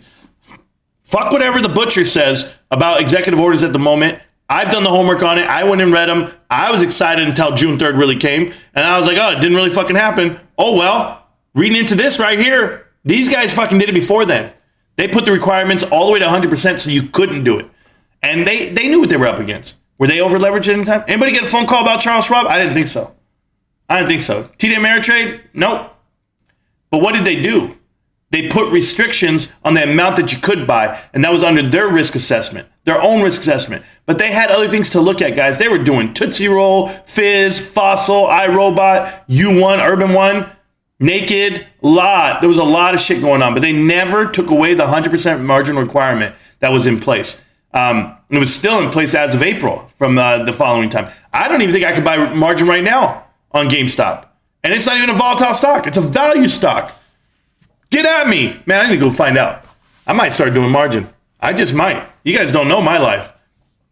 IBBR, our interactive brokers, bullshit. Let me tell you. Thomas Petterfy, the guy who runs this whole shit, crying on CNBC, they were about to put us under. You're fucking right we were. Everybody was. Because you were going to do it to yourself. You want to go make that proclamation, but then you want to come out here and say nothing. So all this is, they're going to tell you every single bank, everybody, E-Trade, you name it. They're going to talk about everybody. I don't even care about this stuff. We're going to get to the good stuff at the bottom. I should read the chat right now because I'm going to go back and read the chat when we're done, and then maybe I'll get some more for you. But there you go. The point is not, what is this? The point is to blame, but no action, real investigations. Not only no real action investigations, I've never seen anything happen after a review or an investigation. I'm telling you, they proved JFK got blown away by like 4 people, nothing happened. They proved 9/11 inside job, nothing happened. They proved Trump won the election, nothing happened. I've been watching this shit happen forever. The insurrection of yesterday by these damn Roe v. Wade people, nothing's gonna happen. Whatever, I'm good, man. Here's the part everyone wants to talk about. Key finding. First, let me tell you my idea here. This is all a mixture of what happened in the first paragraph up at the top. This 9.7 collateral deposit requirement has to deal with the EPC that I'm talking about, right? So they can negotiate this, they can move the field goal post, they can do it however you want to do it. And you keep changing the game. But if you think, okay, and watch this, guys. Here, watch this report. If you think 9.7 billion is going to crumble the market, you're wrong. If you think that requirement, that collateral deposit requirement for that day was going to ruin this world and you shut down the buy button, you're wrong. It's a lot more than $9.7 billion. They're just putting a number to a face. Don't tell me this shit, guys. Don't tell me that these guys, because half of this collateral requirement is based off of risk and fines, whatever they want of fees that they come out with. This has nothing to do with your position and what you're short and not short, what you're long versus your short. Whatever. Guys, Citadel only has 60 million. What was it they have? Like $60 million, $600 million? 600 million, right? Cash. But they have open positions of like 500, assets under management, 500, or is it 50 million? 50 million long, 50 million short. That's a lot of money. This shit right here, billion. I apologize, billion. 9.7 billion. People keep thinking that's a big number. It's not a big number. It's not a big number when all they're doing is waiving. They're just waiving the ECP right here, okay? You got to tell me why you're doing it. You got to tell me how you're doing it. Explain to me the day of. Explain to me what happened with Robinhood and why you took away 3.7 all the way down to 0. And then you and I will have a conversation. You tell me who called you. You investigate this NSCC. You investigate the DTCC. Do not investigate a bullshit super broker. And we'll investigate the clearinghouse for me, please. Anybody? It makes no sense. Hundreds of people. And I'm not talking about people. I'm talking about actual brokers, like the actual feeding brokers to them. No way. No way. It's bullshit, guys. So right here. For context, during the entire period between January 25th and February 2nd, the height of this event, whatever, 21.9 billion was processed as ECP, okay, to 5 firms. And now 6 of those firms, 5 of them were under surveillance already. That means if you've ever defaulted or you ever been in the rears with them, they come and they start keeping an eye on you. What fucking eye were you keeping? Who is this review board? How can you tell what the hell Robinhood's doing off the books if you're not in their office investigating? Then they say they're enhanced surveillance by the NSCC. There is no enhanced surveillance here. They let the shit run rampant until we put it in their mouth. That's what it was. We took it out. We slapped it on the table. We said, mine's bigger than yours. And what did they do? They chopped us off. And I'm still trying to grow mine back. If you don't get all that, I apologize. And what happened here? Need an update. What just happened? Tamo, let me tell you what happens. The NSCC regularly waives ECP charges on the member firms, in particular for certain member firms that tend to be repeat offenders in attracting this charge, i.e., they bluff, i.e., they don't do shit. They're all talk, lip service. This is bullshit. They use it as a tool for leverage. And that's what they did that day. They used it 19 minutes before the market went live and said, you're going to close. You're not going to push any orders through. You're not going to do a fucking thing because we got to sell this shit off right now. Yeah, they fucked you. They did, but nobody sold. You think they sold, but we really didn't sell. Not us. Not the real ones. You know what the real ones did? We went and bought more. And we bought more and bought more and bought more. And me, I can't speak on the fact that I didn't sell because I wasn't there. I don't lie to you guys. I got in February. I'm happy I did. And I'm happy Robinhood fucked up. I'm happy the NSCC fucked up. I'm happy Ken Griffin did this shit and he talks around like he's playing Call of Duty Vantage. I'm happy about all this shit because it brought me to the point where I'm reading a 137-page document from the committee, the House committee, and I literally, from Finance House committee, whatever, and I'm literally sitting here on a Saturday, my day off, soaking it all in, getting their policy recommendations, T+1 settlement cycle. I'll wait for that day to happen. That's what they're asking for. More transparency. The SEC should consider ways to implementing trades, halts, tailored to respond. No, they should not. They should not, because that's against the people in a way. I just feel that way about it. Maybe you guys can feel a different way. That's fine. Congress should adopt legislation requiring brokers to execute above predetermined threshold customer orders to establish and maintain a connection to a public market. Yes. Yes. You tell me why we can't establish that you should be connected to an open, lit market, public market, not just all backdoor deals, not all dark pool transactions, and not all, this is how they suppress the actual volume on the stock every damn day. You can't tell me GameStop all morning long only had 1 million shares traded back and forth. And then the last 2 hours yesterday, crazy volatility all the way up to 4 million shares traded. All I know is a rebalancing of the bullshit. No, I'm just telling you. I know what's going through. You see it every day. We go to the Russell 1000. We are dormant we went from having all this volume in the world. Our shares didn't increase in price. Our shares didn't increase in volume. No. And if they did, well, then you'd have more, right? But no, it's the same fucking shares. It's just diamond-handed people are out here buying shit and we're not selling. But they are. They're going back and forth all fucking day trying to get you to think that we're selling. No one is. The SEC and FINRA should enhance large retail-facing broker-dealer examinations and mandates, stress tests. Oh, please do a stress test that focus on liquidity management, including the account for the prospect of social media-driven market volatility. Really? You're going to put that in there and say it's social media? That's what it is, driven? Why? Because there's a tweet that comes out. You can't fucking handle a tweet? You can't? Why are so many people being influenced to buy something by other people? When Elon Musk tweets Doge, I don't go buy fucking Doge. No, I only buy one thing. I buy a dude who puts up shit memes and ice cream cones and frogs. That's the shit I buy. Go fucking figure. You're going to make a whole rule for us? Good luck. Good luck. And that's just bullshit. That you think that people can invest their money where they want to. I love gaming. I love GameStop. I love the fundamentals of the company.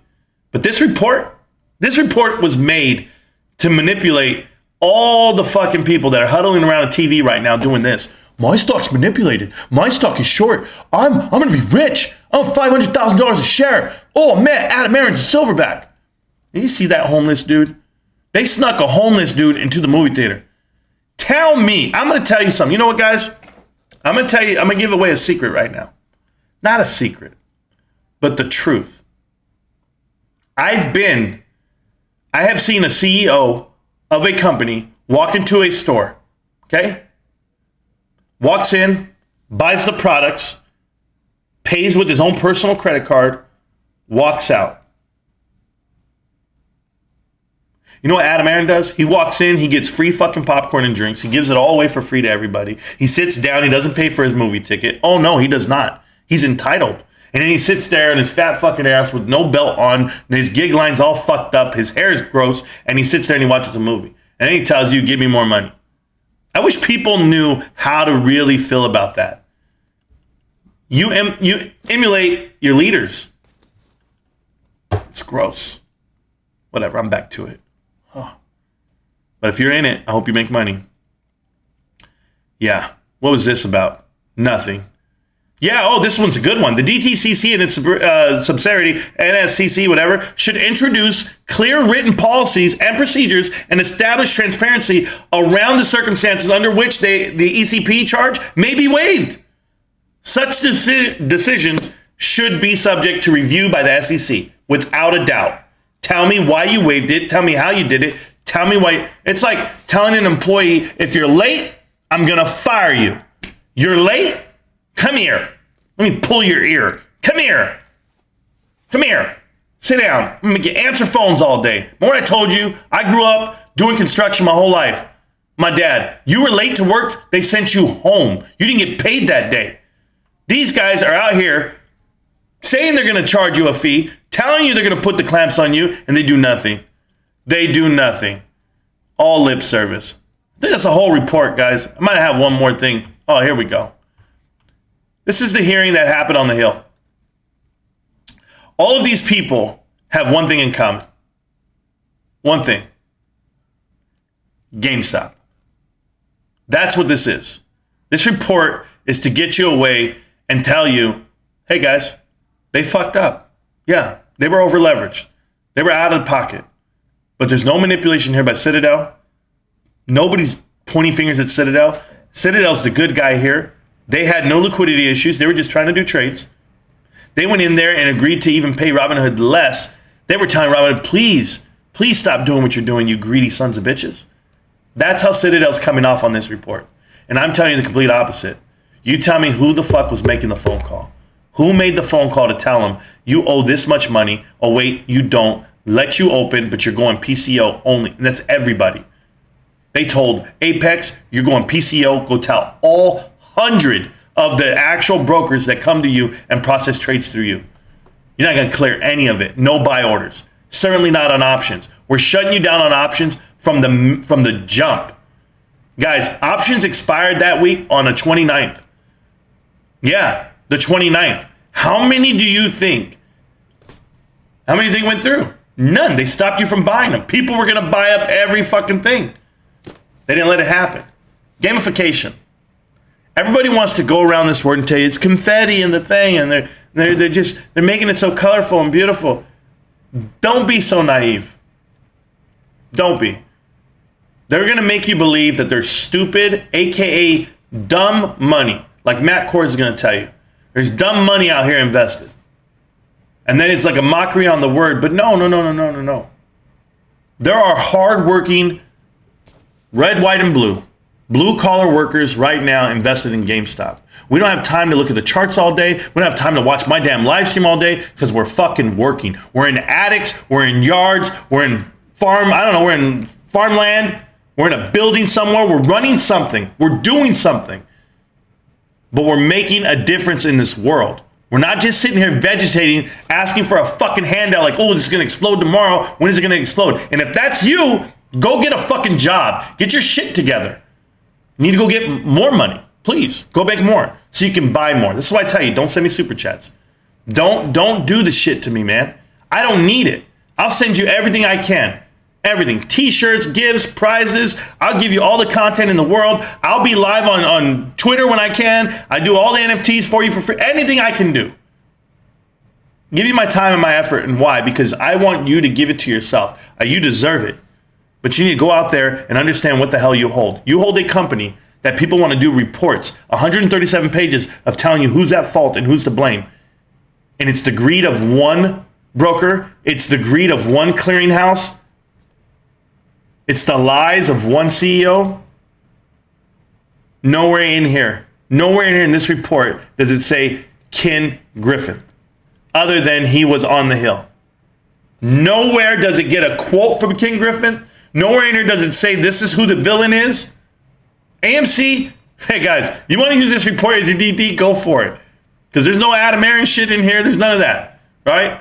This is all about Robinhood eliminating GameStop out of the equation. But I'm telling you, read between the lines. All right, guys. That was the review of this whole damn thing. Hopefully you guys understand where I'm coming from. Paying for order flow, don't really care. Social media manipulation, no such thing. It's all bullshit. You know what there is? The social media manipulation that they're talking about, That's gonna be Adam Aaron. Oh my God. But let's see what I have here. The day before the meme stock, Mr. Brothers stated that NSCC proceeded an unprecedented amount of 474 million transaction versus 200 million on a normal day.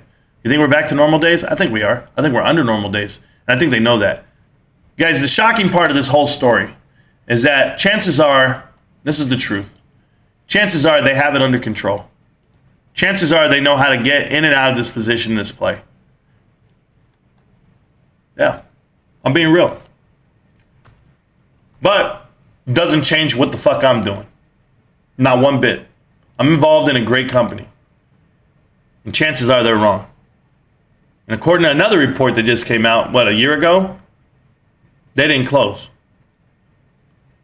There's a reason why these guys are moving to Miami. There's a reason why everyone's trying to find a rock to hide under. I'm still coming. And I'm not going to stop coming. I'm going to read the chat. I'm going to read the text. I'm going to do all this for you. And we'll talk it out right now, Steve. So let's do it. Welcome back to the chat. Welcome back to the channel. Plenty of good information, a little bit of motivation, a whole lot of truth, no financial advice. That was the rerun. Real quick, just cliff notes on the whole thing. I read the whole thing. You guys can read it too. It's not going to stop. It's not going to hurt you to read it. But read it with open eyes and open mind, please. First, second, what's up, everyone? How you doing, Gomez? What's up? Runts. You call me Runts, bro. I'll show you who a runt is. I'm a grown-ass man, and I'm ready for it. Oh, here we go. Was there news or something? Ace Ventura, read the whole damn thing. And then you'll be good. Driving, but I'm here, my guy. Hot this year. I appreciate you, bro. What's this foolery? Alex, I'm around, bro. Hit the like button, guys. I appreciate that. All the way in, bro.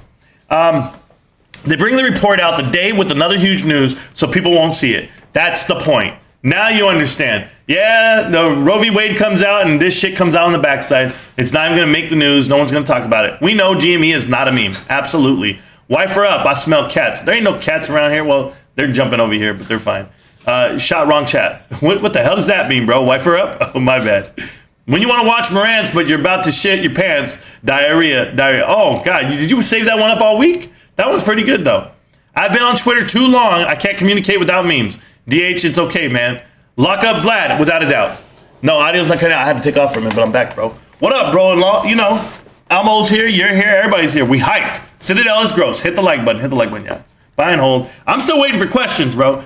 Young's Finest, 10 wives on hold. Yeah, Young's Finest. You can say whatever, bro. Hey, Young's Finest. Just know I see you lurking in other channels, bro. I see you everywhere. So you go ahead and be who you want to be. Just know, I got my eyes out on you, bro. You and the wives. 10 wives, yikes. That's one costly enough. I already told him that. He don't listen to me, bro. Shall we play another GameStop? That ain't happening, bro. Maxine Waters, end of story. Fuck off, ho. Yeah, I'm with that, bro. You're not a lurker. You're the man. I know, Chad, I didn't call you a lurker like that. But you're a supporter. You're always around, though. Maxine is one of the most corrupt, go figure. Yeah, but she asked a good question, man. Because, she's hitting it right there in front of him. Robinhood had to make sure the meme stocks weren't given to new customers as one free share. Trying to tell you. Was even lower, wasn't it? $8. Yeah, it was. I love Robinhood. Hood got the B. Whoa, hey, I almost said the wrong thing. The BBC swan? I have no idea what the hell that is. The black swan? No. To the side of the face. Bro, that sounds gross. Don't do that. I wasn't expecting anything but BS. Come on. Yeah, company. Yeah. Borrowed. There we go. Come on. Took over a year to do the report. Seriously? Yeah, DH, apparently. But I read it in about a couple of hours, and it felt like it was written by someone who had an agenda. That's what it felt like to me. But I read it with a different mind than most people. When I got Robinhood, I didn't know anything about paying for order flow. I know. It's okay. Tried to make a few accounts on Robinhood and took $5K instant deposit, and I put it in the GMB, and they took $5K back and says I have to wait 5 days for it to get cleared. Yeah, that's a problem for you. As far as we know, it ain't over by a long shot. No, not at all. When some of these people are in jail, then I'll know. Yeah, when are they? I don't know, man. Rich people don't go to jail. Missed the notification, but I'm here. Thank you so much.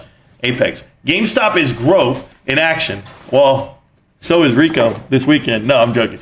Moas is just extra chamoy. Okay, great stream, Morantz. Thank you, Dan Slayer. I appreciate that. The DTCC is complicit as well. Yes, they are, Monster Buddy. They're trying to protect themselves, but then they forgot that they are a clearing agency. Ant says there's no longer a fair market. Can we move forward knowing this can happen again and again and again? Ant absolutely. So when you say there's no longer a fair market, it's because people are looking for short squeezes. I'm not looking for a short squeeze. I'm looking for my company to be evaluated correctly, and the fact that supply and demand will change the valuation of your company. See, can I tell you something, guys? I'm going to give you a story about salmon fish. Okay, I'm in a meeting and what I do for a living, and they're talking, and they're like, "Hey, salmon, are you guys ready for this? There's wild salmon out there, and it sells for a very expensive amount, $22, whatever a package." And you're like, "Okay, salmon," and then they go, "Hey, did you know that we're going to run out of salmon?" And I was like, "What are you talking about?" They're like, "Nationally, in the world, worldwide, we're going to run out of salmon in about 2026, 2027. You can't produce more salmon than what we're consuming. It's not being produced fast enough." I said, "Did you know that the same thing's going to happen with almonds?" And I was just like, "Okay." Like I'm hearing the picture. They're like, "Yeah, so the amount of poundage that we're eating versus what it's," and I'm like, so that in turn is going to increase the price. That's supply and demand. The supply is going to go away. People are going to have to start eating something else because it's going to get too expensive. But that's what's going to happen with your shares. Treat my shares like they're salmon. Eventually, they're going to run out. We have so many shares, and someone's going to need them. Someone's going to need them because the value is going to be there. But at the 76 million float that we currently have, and or if they do a stock split, a dividend payout, you're going to be able to have a good portion of this company that people want. As long as the company's fundamentals are solid and it's progressing in the right direction, you have gold in your hands. The longer you hold it, the more valuable it gets. Do you get that yet? I hope you do. Because I'm fucking pumped, bro. I have salmon. About 5 years, guys. Remember I said this shit here on the stream. About 5 to 7 years, we're selling too much salmon out here in this world. It's just a meeting I had, man. We had more about other shit, but I'm just telling you. Wolverine, there you go. Hey, Mojax, welcome back, brother. I appreciate you. Do these firms holding GME want to get paid soon? I sure do. Brandon, I don't know if they want to, but we'll keep holding, and I think they're playing it for the long game. Good idea going over this info. Thank you, Mr. T. I appreciate that. Kenny Boy ran away to Florida. Is that significant? Not yet. Not yet, other than there's drug money out there. But what's up? Hi, Marantz. It's Dizzy. Just got here. Going to catch up at double speed. Have a fun weekend, fam. Thank you so much, Dizzy. That's Mal Cakes Capital. She's Dizzy on Twitter. Go ahead and give her a follow and a like. She's awesome on Twitter. But yeah, I wanted to go over with you guys. And if you guys ever are late in the stream, always watch it from the beginning, but then just watch it like 1.25, 1.5. I'll talk real fast, and then you'll get caught up. So what you doing about it? It's not meant in a wrong way. I believe this is out of control. I ain't got you, Mojack. So what I'm doing is I'm just investing in a great company, right? And leadership and that direction. So I think I have the next everything. I really do. Can I play you guys a clip? Let's play a clip, okay? And because this is kind of crazy. Indirectly, it's giving me hope about GameStop. So here you go. Now let's move on to your big guest last night, who was Mr. Zuckerberg. You took a trip into the Metaverse, Zuckerberg telling you it's going to be a big thing over the next decade.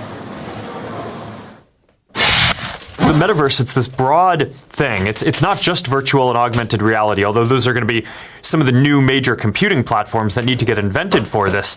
But it's also, I think, going to be the next kind of most immersive and rich way that people want to express themselves across social media too. So it kind of goes across everything that we do, and it's going to be a big theme for us over the next decade.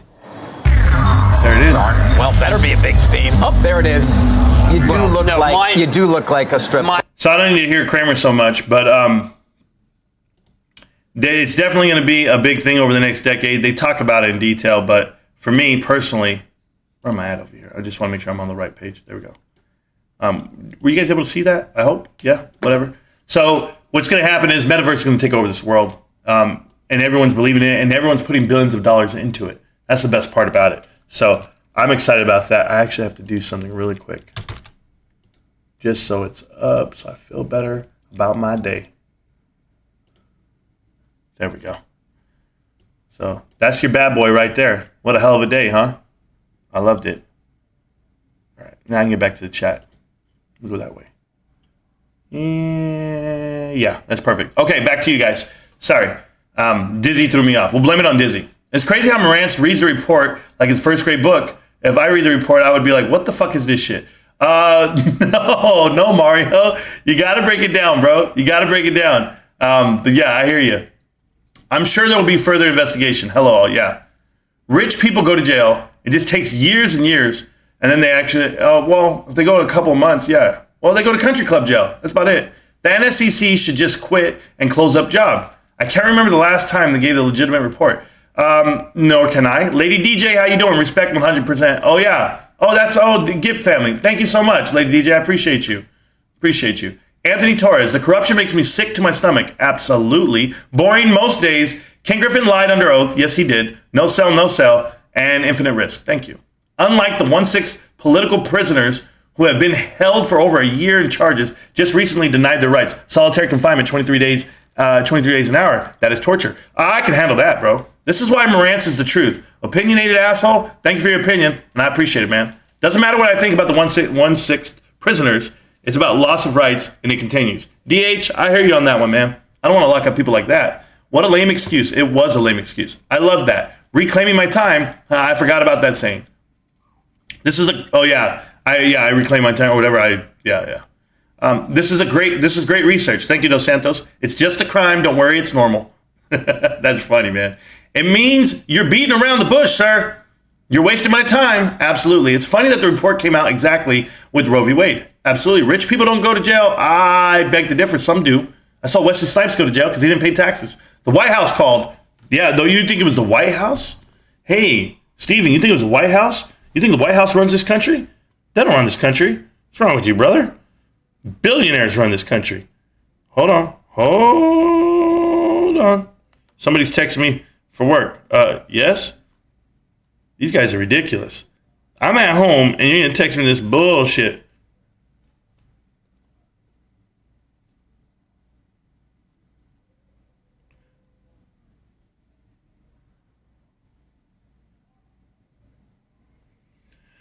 All right, somebody just texted me. I apologize, guys.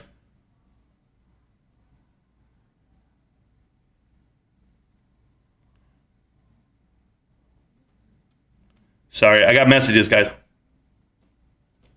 My day never stops, dude. My day never stops. Moran's dropping straight heat. Thank you so much, man. It depends. Epstein tripped. Is that or Eastern tripped? Yeah, no. You get caught every now and then. You do. I take that back. Rich people don't go to jail for screwing us. Rich people go to jail for screwing rich people. True. Captivating. Sure, whatever you guys want to say. That point, the point to blame, but no action or real investigations. Never. Sharp as attack. Thank you.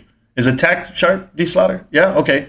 Moving the field goal post class. Yeah, that's what they do. This is so shady. I read the report earlier. It's worse than what I thought. This will end up like everything else wrong with the USA. Just finger shaking and warnings. That's all it is. Yeah, you won't do anything. Did he say AMC is owned by institutions? Yes, Ant Card, I did. Do you not know that it was owned by institutions in December and January of 2021? That's exactly what I said. Pay attention. Please. Not talking about today with your bullshit. We own the float stuff. Okay? Don't care. I'm trying to tell you who owned it in January. Institutions did. Financial instructions, is that what it is? Or is that supposed to be institutions? I don't know what it says. Are audited every year like clockwork. No ifs, ands, or buts. But how could you explain this one? Geez, there we go. Welcome to the new peeps. Yeah, welcome to the new guys. Absolutely. How about the 6-year Russia hoax? Oh my God. I don't want to get involved with that shit right now. You're going to try and ban my channel? Is that what you're trying to do? You guys trying to get me caught up?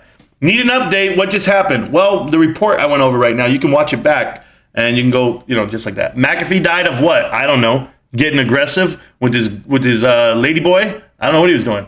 Marantz the Lizard Crew, growing limbs, myself included. Yes, Mojax, yourself included. We got this. They keep their stinky eye on them, close up.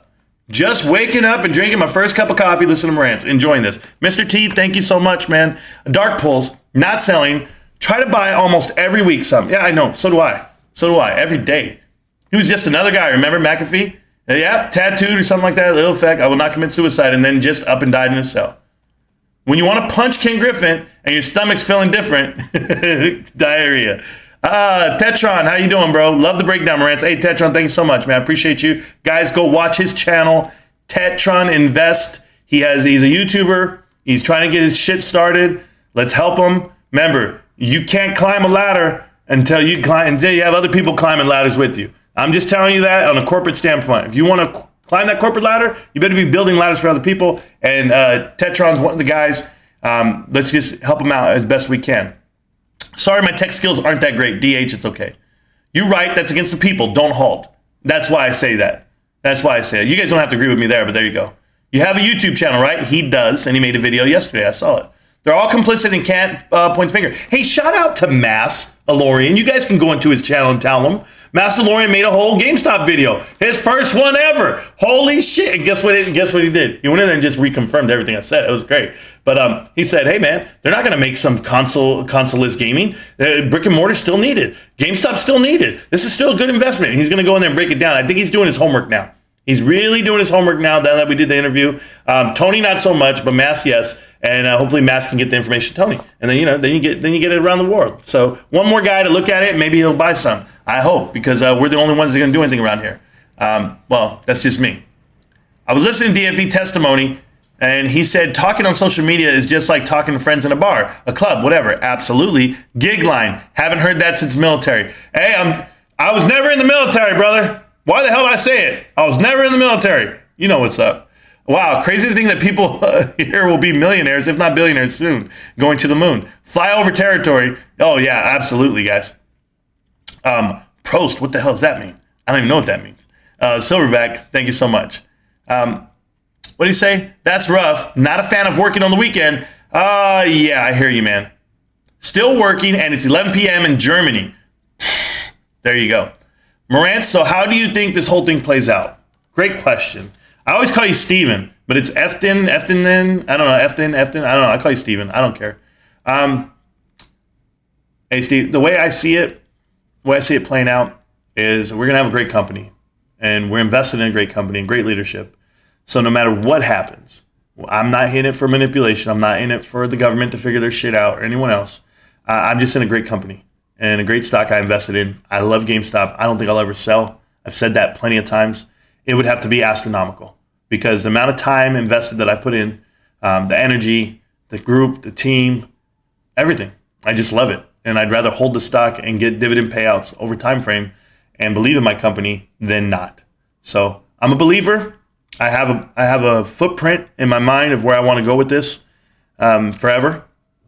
And I might be the only guy doing the hard right while everyone's doing the easy wrong. And I know that. Trust me. I see the minimal traction we get at times, but at the same token, it's brick by brick. And my slow, methodical churning of getting people aware of what GameStop is doing is no different than GameStop building from the ground up like they're doing. So the pivot's real, the transition's real, and I'm just happy to be a part of it.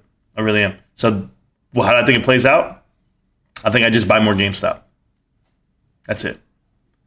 Great job, Marantz. Thank you so much. Got your own company, so 24/7. I have followed you since 1 year. Oh, thank you. I said hello from Turkey. Aliada, thank you so much. I appreciate that. All the way from Turkey.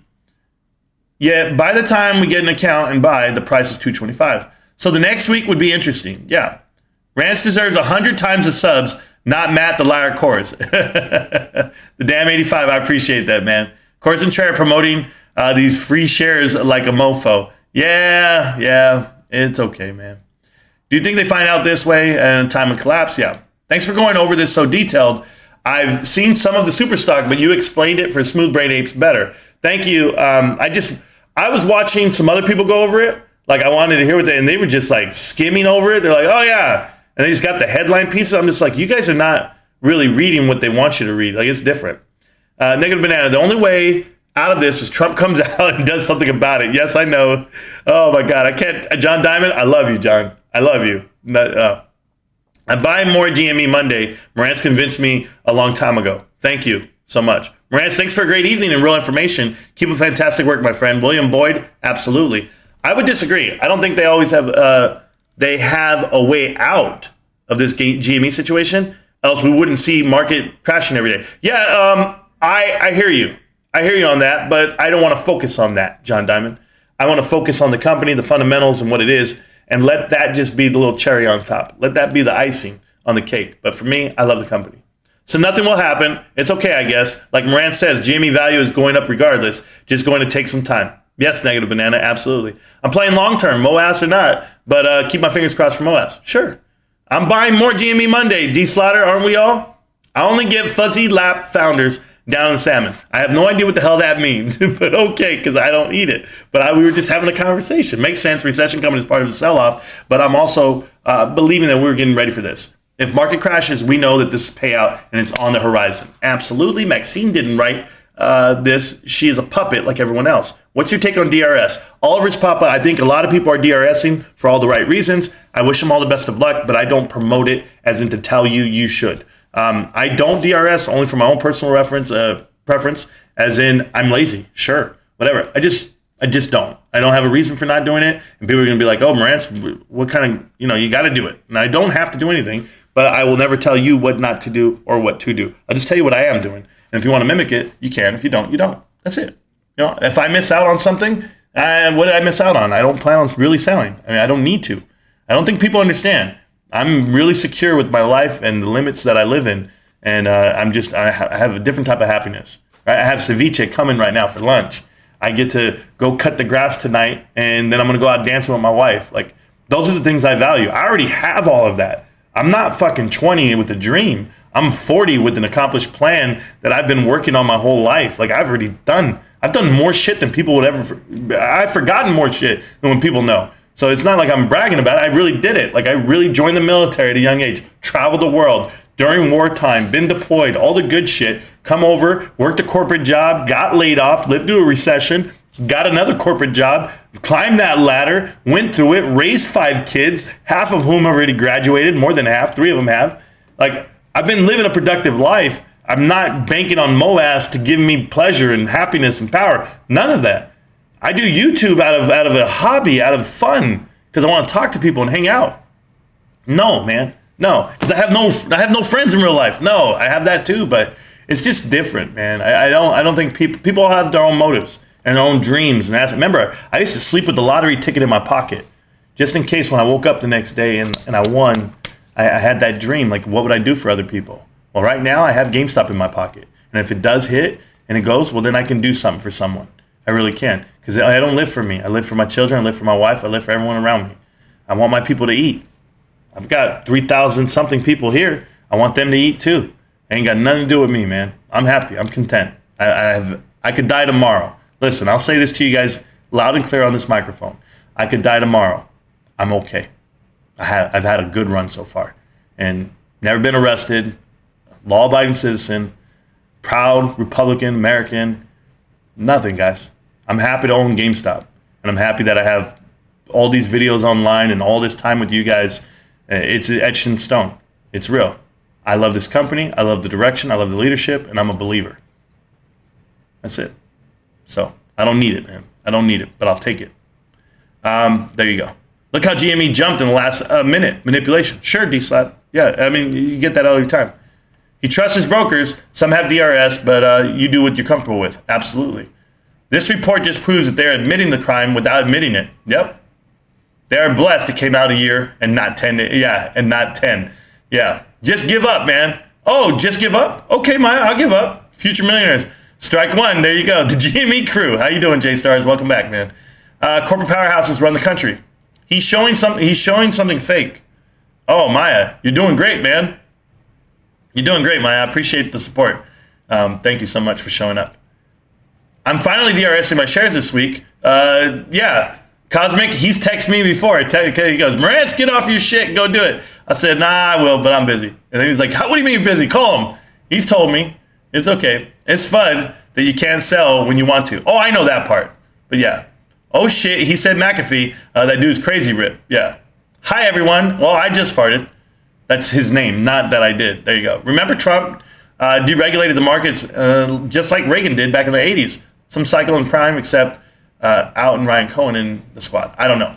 Remember Trump deregulated? I don't remember, but I got you on that.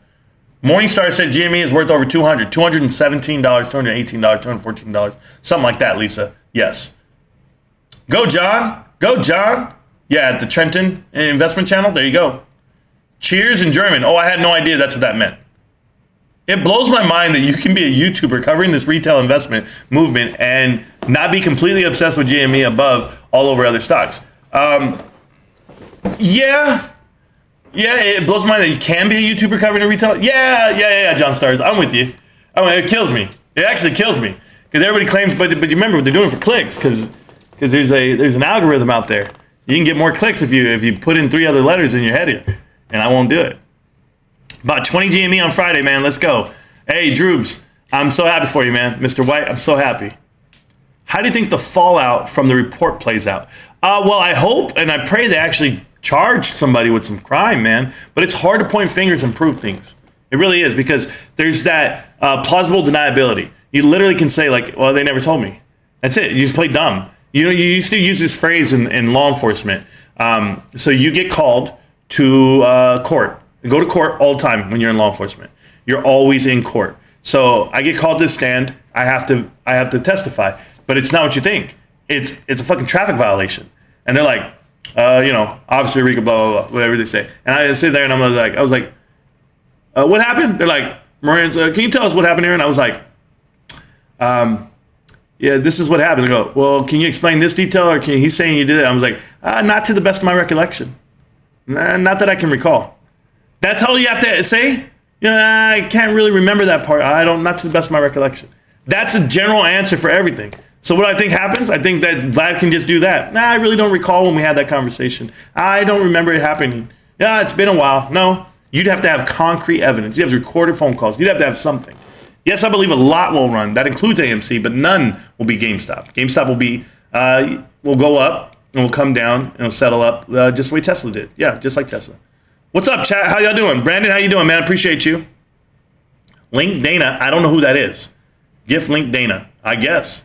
GameStop is inevitable. I hope so. Oh, shit. What did I miss? Everything mixtape. Go run it back from the beginning and then go out there. Go out dancing. That's every night. Moas should be the cherry on top. It is. Hi. I'm on lunch. Popping in, man. How's it going, Marantz? Teresa, I thank you so much. You have been so, supportive in coming in and getting the education and learning and being here every day. I appreciate you, Teresa. I really do.